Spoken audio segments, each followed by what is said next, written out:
बाईसाहेब, आताच मला एक बातमी कळली. मला कल्पना नव्हती आणि बातमी चांगलीच आहे. कोणती? आपण म्हणे तारतूकशी विवाह करणार आहात. तसा माझ्या वडिलांनी विचार केला आहे खरा, पण आपल्या वडिलांनी? बाईसाहेब, होय, त्यांनी आपला विचार बदलला आहे. आता एवढ्यातच त्यांनी येऊन मला तसं सांगितलंय. हो, काय गंभीरपणे? अगदी गंभीरपणे. ते स्थळ पसंत असल्याचं त्यांनी अगदी ठामपणे मला सांगितलंय. आणि बाईसाहेब, आपल्या मनानं काय ठरवलं आहे? माझ्या मनात ते माझं मलाच माहित नाही. किती प्रामाणिक उत्तर झालं हे. माझं मलाच माहिती नाही. नाही. आपण काय सल्ला द्याल? मी सांगेन ह्याच नवऱ्याच्या गळ्यात माळ घाला. असा सल्ला द्याल? अर्थात, त्यात काय संशय? मनापासून म्हणता ना तुम्ही? अहो, स्थळ अगदी नामी आहे. वडिलांचं ऐकावं हेच उत्तम. ठीक आहे महाशय, आपण दिलेला सल्ला मानते मी. तो मानताना आपल्याला अवघड जाणार नाही, खात्री आहे माझी.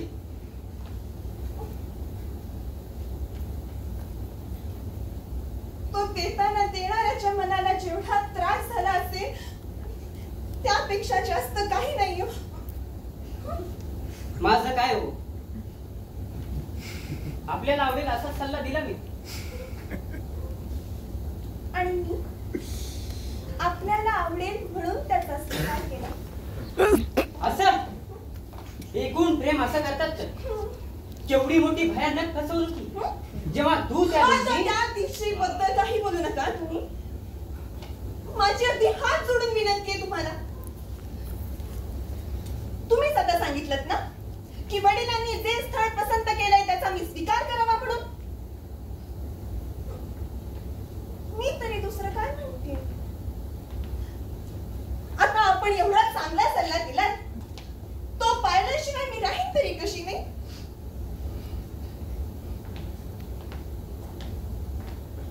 उगाच फळवाटा शोधू नकोस.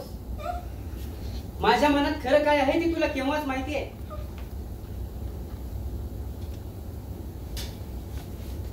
आता असल्या लंगड्या सबबी पुढे करून मला दिलेला शब्द मागे घेत आहे. वर मिरवायला बरं, तुम्हीच तसं सांगितलं ना. खरं या, अगदी बरोबर बोलला.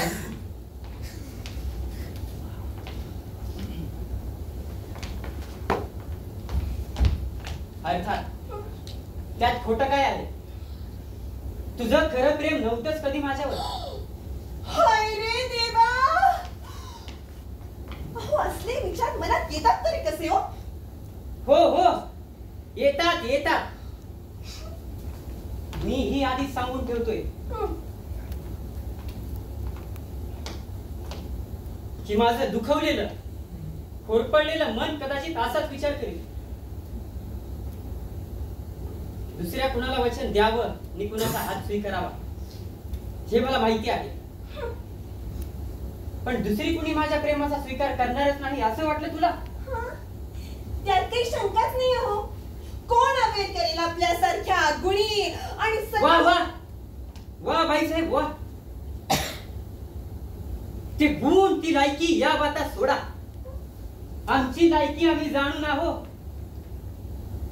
फार हलका आहे आमचं पाळणं. आपण स्वतःच तसं सिद्ध केलंय.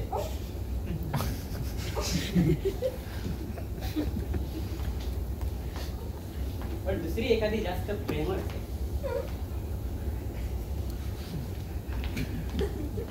दुसऱ्यांच्या भावनाची कदर करणारी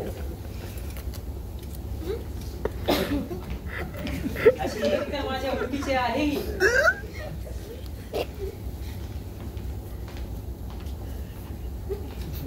खूप आनंद वाटेल तिला माझ्या प्रेमाचा स्वीकार करायला. माझं हरवलेलं सुख परत मिळवून देण्यात तिला मुळीच कमीपणा वाटणार नाही. हरवलेलं सुख असं काय मोठं होतं नाही. उलट या नवीन प्रेमाच्या प्रभावामुळे तुमचं सहज सांत्वन होईल. तसा प्रयत्न तर जरूर केलाच पाहिजे. हा माझ्या अस्मितेचा प्रश्न आहे. जिला आपल्या प्रेमाचा विसर पडतो ती आपल्याला काही काय करायला लागते माहिती आहे. काहीही करून तिचा विसर पडावा हेच करायला लागते. तिचा विसर पडला नाही तर तसा भासवावं लागतं. मग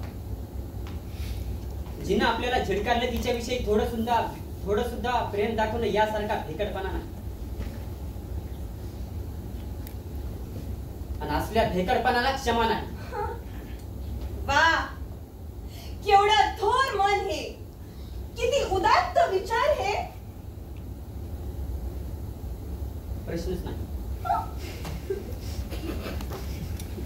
ते कोणालाही मान्य होण्यासारखेच आहे.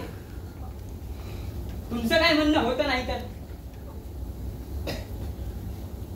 आपल्या प्रेमाची ज्योत मी सदैव अंतःकरणात तेवत ठेवावी आणि माझ्या डोळ्यासमोर आपण दुसऱ्याच्या भाऊपाशीत गेलेलं मी पाहावं. आम्ही का मग तुम्हाला नको असलेला हृदय देऊ नये? द्यावं ना, द्यावं. मी तरी काय दुसरं तेच म्हणते. अशीच इच्छा आहे तर तुमची. होय, झाली एवढी आमची शोभा पुरे झाली. हे पाऊल टाकून आपल्या इच्छेची तात्काळ अंमलबजावणी करतो बाईसाहेब. नाही, फारच छान. पण एका गोष्टीची जाणीव ठेवा की नेमकं एक गोष्ट करायला तुम्हीच मला भाग पाडेल. बरं, मी जो भेट घडवला आहे तो केवळ आपले उदाहरण पाहून आपलं अनुकरण करावं म्हणून. नाही, माझं उदाहरण ना.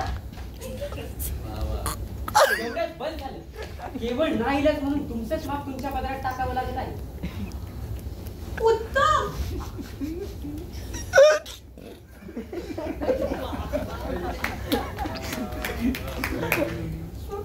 ही आता अखेरची भेट.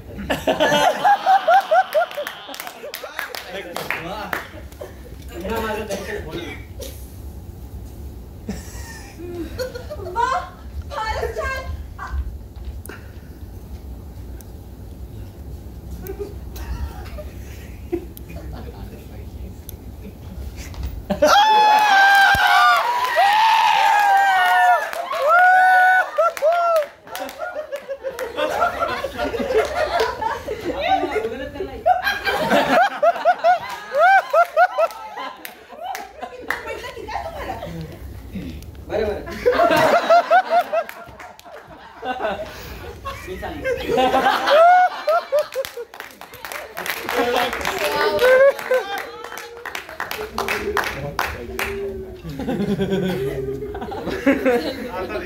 Wow.